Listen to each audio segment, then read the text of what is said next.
This is the Arizona Wildcats Show, brought to you by Fry's Food Stores. I'm Star Sports Editor Ryan Finley, here with Daniel Berk. Daniel, sort of a minor thing happened this week, but I think it's kind of interesting. Hank Hobson, longtime U of A linebacker, changed his jersey number from 19 to 59, a move made in part, we think, so Devante Neal, the transfer from Notre Dame, who's a wide receiver, might play a little bit of defense. Is that a sign of trouble? Or is that a sign that Rich Rodriguez is just trying to utilize his guys in the right way?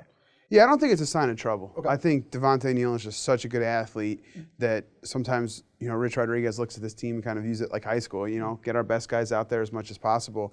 I think he changed the number for that, but also, Devante Neal is pretty much on every special teams unit, as is Hank Hobson, so there was going to be some overlap there. But I think when they get into their, third down SWAT team formation where they bring in some extra D-backs. They do this on the sideline? Yeah. Good I think that Neal could definitely be a guy that we see back there because there's just not a lot of depth at the corner spot. So I don't think it's a bad thing. I think if they were, Alabama doesn't need to do this because they have 10 All-American cornerbacks and they out have of high school. And they have 30 Devante Neals. Right. Yeah, in terms of athleticism. But if you have a player like him, get him out there as much as possible. Absolutely. Daniel, talk to me about Jeff Worthy here. He's a guy who, transferred from Boise State via a junior college, a guy who certainly sounds the part and looks the part and passes the eye test. Is he going to be a difference maker on the defensive line? He is so key to what Arizona is doing this year. And he, from what Coach Rich Rodriguez said and Bill Kurlavich, he's had a very good camp. He was so-so in the spring. He wasn't bad, but he wasn't great. But he really has improved since then. Is more familiar with the 3-3-5, which he had never played in. He's in better shape. He's stronger. And his strong camp has really been a big development for them because Dwight Melvin hasn't practiced since the first night. They have other injuries there, and all of a sudden you're looking at their number 2 defensive tackle is walk-on Parker Zellers, a redshirt Who they freshman. like. Yeah, they like, but he weighs 237 pounds.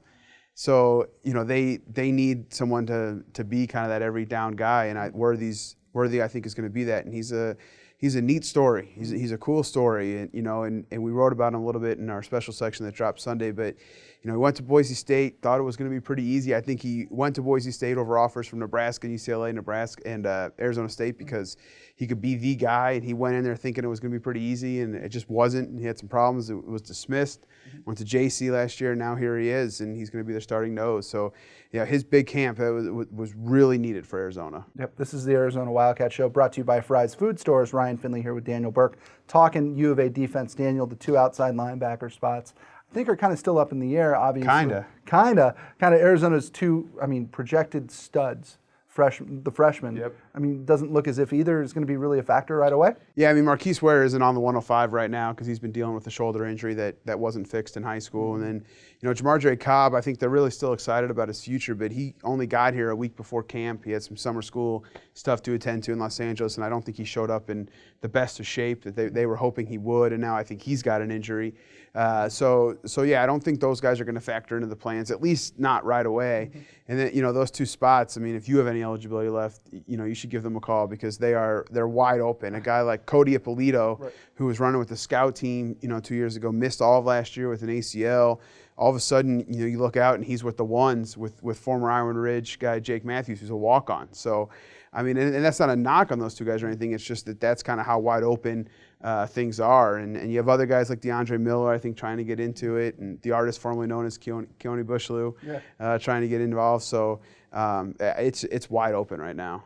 Wow. Yeah, well, one thing you can't say about Cody Ippolito, if the New Mexico Bowl showed us anything, guy can hit. Oh, I'm not touching that. Too soon. You're smart. You're the beat reporter. I'm not touching you don't want that. to touch that. This is an interesting group of players, though, in terms of they may not be the highest rated guys, but it seems as if they're hungry, and especially in somebody like Matthews, we've seen he's been a really good player at the high school level. Yeah, I think Jake Matthews is one of those guys, kind of like Scooby Wright, that if he went back into the recruiting process right now, he'd have some more offers. He walked on here. The only offer I think he had was Air Force and some of those service academies. But if he went back on the market right now, Arizona wouldn't be the only Pac-12 school looking at him, and you said the same thing about Scooby Wright last year. So just because he's a walk-on, I don't think people should get afraid. I mean, he is going to be able to help them.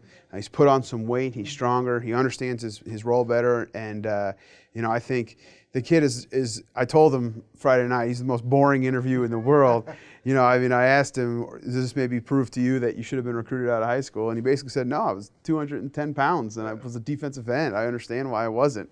I'm like, that's not the answer I want, but he's a great kid and a good football player, and he's going to see a lot of snaps. Absolutely. Great. Well, Daniel, that'll do it for this episode of the Arizona Wildcat Show. Don't forget, pick up the Stars 52-page college football preview section due out Sunday.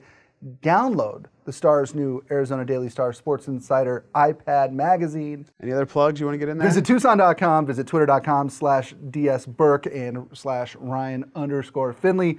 And don't forget to start with, to go back to the essentials. Read Greg Hansen every day. Read Greg Hansen every day, and especially on Sundays.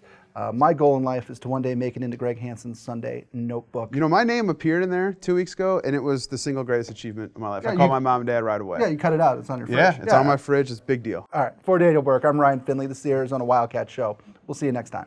Try this matchup. Low prices and faster checkout. You can count on it at Fry's.